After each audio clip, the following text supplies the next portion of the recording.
It was 1 a.m. on February 18th, 2002.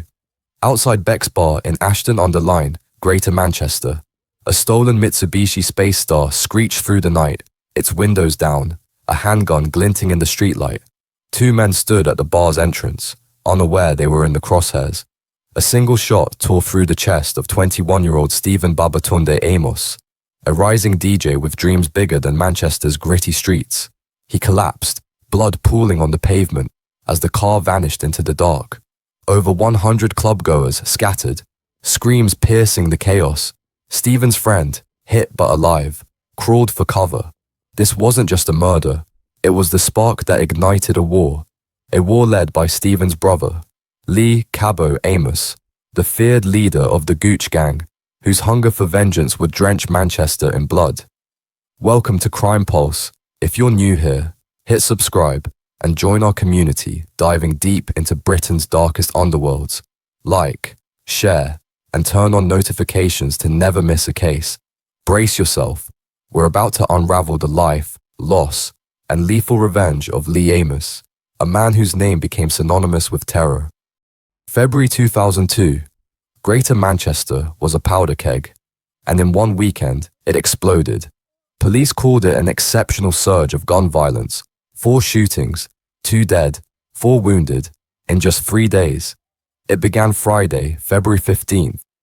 A 40-year-old man was gunned down in Crumpsall's shadowed alleys, his body crumpling under streetlights. Saturday night, Moss Side's concrete jungle echoed with gunfire as 2 men were shot, their fates sealed in a haze of blood and chaos. Sunday, a gunman blasted through the front window of a couple's home in Horwich Bolton, leaving both wounded, glass shattered across their living room floor. But the final act, at 1 a.m. on Monday, February 18th, lit a fuse that would burn for years. Ashton-under-Lyne, a gritty town on Manchester's edge, pulsed with nightlife. Beck's Bar, a neon-lit haunt on Oldham Road, was packed with revelers spilling out after last orders.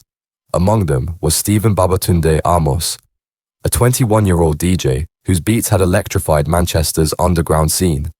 Earlier that night, he'd been laughing at a family birthday party, his infectious grin lighting up the room. Now, he stood outside Beck's Bar, chatting with a friend, unaware of the stolen Mitsubishi Space Star prowling the dark. Tires screeched, a window rolled down, a handgun flashed, shots cracked through the frigid air, and a single 9mm bullet tore through Steven's chest. He staggered, then fell, blood pooling on the icy pavement. His friend, riddled with bullets, crawled for cover, clinging to life. Over 100 clubgoers froze, then scattered, their screams swallowed by the night. The car roared off, vanishing into Ashton's maze of backstreets, leaving a crime scene buzzing with panic and dread.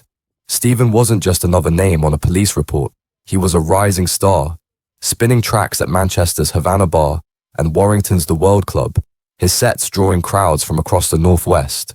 Once a promising talent on Manchester City's youth team, he traded the pitch for turntables, his future gleaming brighter than the city's grey skyline.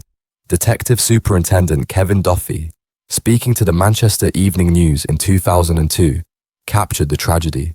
It's terribly sad when someone so young is killed, especially with such a promising future. The community reeled, flowers piled up outside Beck's Bar, tributes flooding local radio stations. But one man felt the loss deeper than anyone, Steven's older brother, Cabbo Amos, a notorious figure locked away in a prison cell 40 miles away. When news of the murder reached him, grief turned to fury. Inked on Lee's arms were the words, "Can't stop, won't stop," a mantra that would soon be etched on Steven's gravestone. It wasn't just a motto, it was a blood oath, one that would plunge Manchester into a deadly gang war. By 2002, Amos and his right-hand man, Colin Piggy Joyce, were legends in Manchester's underworld. The young Gooch close gang, born in the tough estates of Moss Side, wasn't just a crew, it was a machine. Drugs, robberies, and turf wars defined them. Their names surfaced in murder probes, linked to stealing drugs and cash from rival villains. In 2001, armed police raided a Moss Side house, catching Amos, Joyce, and 4 other Gooch members with a chilling arsenal, a Scorpion machine gun, among other weapons. Joyce got 9 years. Amos was jailed alongside him. Behind bars, they seethed, plotting revenge for Steven's murder. The Longsight Crew, a splinter of the rival Doddington Gang, was in their sights. They believed the Longsight Crew was responsible, and they weren't wrong. In 2003, Richard Solomon, a mediator, 26, of the Longsight Crew, was convicted at Manchester Crown Court for Steven's murder and the attempted murder of his friend. The trial judge called it a chilling reflection of the lifestyle of the young in South Manchester. Solomon got life for murder, 13 years for attempted murder, and 12 years for firearm possession, all concurrent. But justice didn't quench Lee Amos's thirst for blood. Prison only sharpened his resolve. By 2007, Amos and Joyce were out on parole, stepping into a South Manchester where the Gooch Gang's power had waned. They weren't the young tearaways anymore. They were the elders, idolized by younger members, ready to reclaim their throne. Steven's murder burned in Amos's mind, and he saw the Longsight Crew as a collective enemy. Innocent or not, anyone tied to them was a target. June 2007, Anson Road, Longsight. Yukal Chin, a 23-year-old dad, sat in his car, unaware of the Audi pulling up beside him. Colin Joyce leaned out, a converted Russian Baikal 9mm pistol in hand, and unleashed a hail of bullets. Yukal, mistakenly linked to the Longsight Crew, died on the spot, his car riddled with holes. Weeks later, at Yukal's wake, the Gooch struck again. Amos, Joyce, and 3 lieutenants, Aaron Campbell, Ricardo Williams, and Narada Williams, orchestrated a drive-by shooting. A revolver's bullet tore through Tyrone Gilbert, 24, killing him instantly. Another man was injured. Tyrone, also loosely tied to the LSC, was no stranger to loss. His brother, Marcus Greenidge, had been gunned down in 1999 by the Gooch in a clash with the Pit Bull Crew. Now, Tyrone, a family man trying to go straight after a 20-month sentence for a fray, was another casualty in Amos's vendetta. The Longsight Crew wasn't just a gang, it was a dynasty built on blood and loyalty. Formed in the 1990s by Julian Bell to honor his brother Orville, gunned down at 17 by the Gooch, the LSC was fueled by Bell's £500,000 payout from a motorcycle accident that left him paralyzed. Bell ruled with fear and wealth, arming his crew with McTenners and Uzis, rewarding loyalty with Rolexes and bulletproof vests. Richard Solomon, his enforcer, was the one who killed Steven Amos. From 1999 to 2004, the LSC's wars with the Gooch, Doddington, and Pit Bull Crews left at least 26 dead, innocents often caught in the crossfire. Bell, jailed in 2004 for 20 years on drug and firearm charges, was behind bars when Amos and Joyce reignited the feud, but his shadow loomed large. By late 2007, Greater Manchester Police had had enough. The murders of Yukal Chin and Tyrone Gilbert, alongside 146 firearms incidents in a single year, forced their hand. GMP launched its biggest ever gang crackdown, Operation Silverstone. The charge was led by the elite Excalibur Task Force, a unit formed after the 2006 murder of Jesse James, a 15-year-old schoolboy shot dead while riding his bike through Moss Side. He wasn't in a gang, just an innocent kid caught in the crossfire. His death shocked the nation and lit a fire under Manchester Police. Now, Excalibur had a mission: take down the Gooch Gang, top to bottom. Detectives used every tool available. Then came the digital trail. 80,000 phone calls and texts. A clear pattern emerged. Joyce and Amos weren't just involved, they were orchestrating everything. But the biggest breakthrough didn't come from tech. It came from the inside. 6 former Gooch members flipped. They turned informants, risking everything to testify against their old bosses. Their voices were disguised with tech. Identities hidden, but their words were deadly.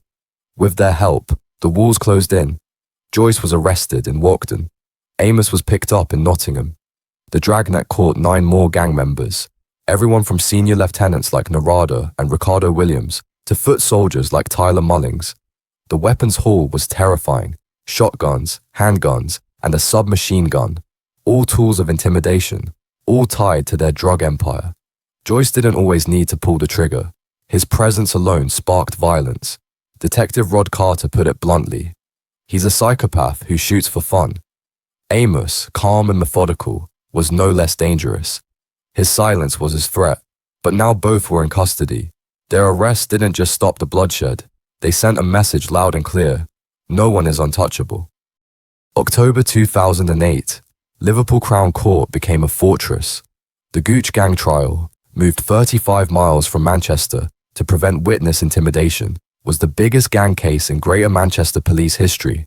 It cost £5 million and spanned 6 months. Inside, prosecutors laid out a brutal catalogue of crimes: murder, attempted murder, firearms possession, drug trafficking. Colin Joyce, then 29, and Lee Amos, 33, faced the most serious charges. Joyce was convicted of murdering Eucol Chin and Tyrone Gilbert, along with attempted murder and firearms offences.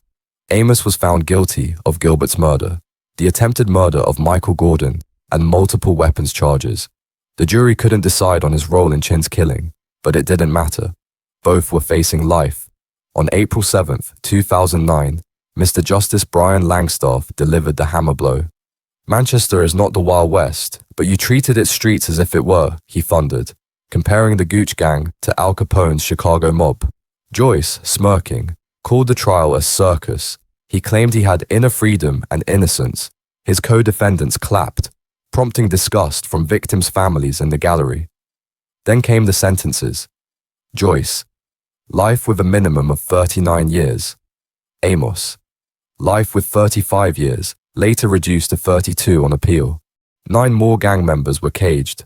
Aaron Campbell, Narada Williams, Ricardo Williams, Hassan Shah, Aaron Alexander, Richie Moss, Kyle Wint, Tyler Mullings, and Gonu Hussein, with total sentences exceeding 200 years. The convictions were a turning point, a triumph. In the year after their arrests, shootings in Manchester dropped by 92%, a clear sign of how tightly the city had been gripped by their violence. GMP marked the victory with a message.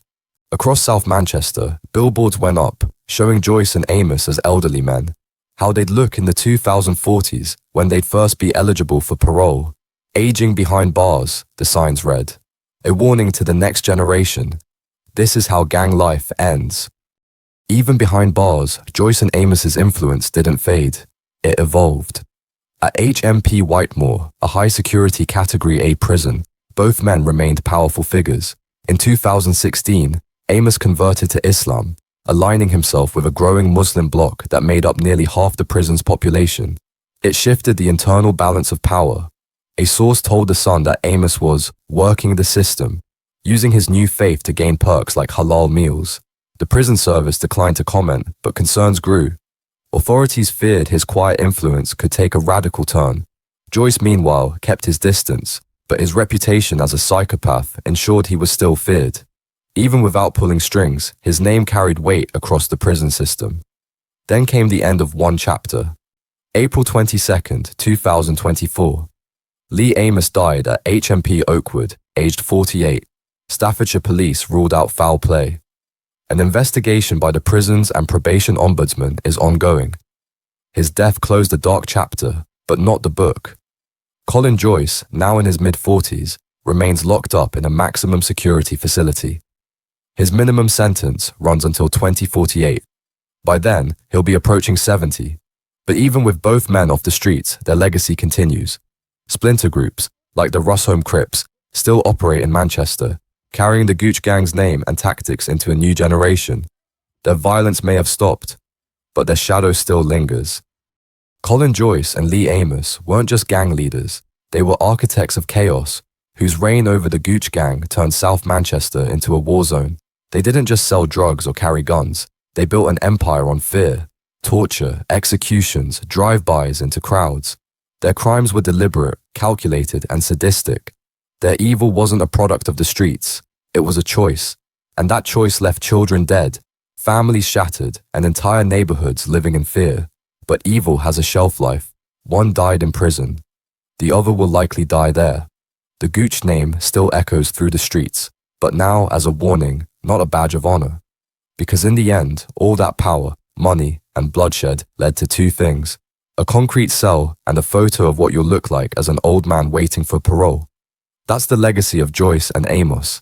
And if anyone still thinks gang life pays, let this story be your answer. Thanks for watching this deep dive on Crime Pulse.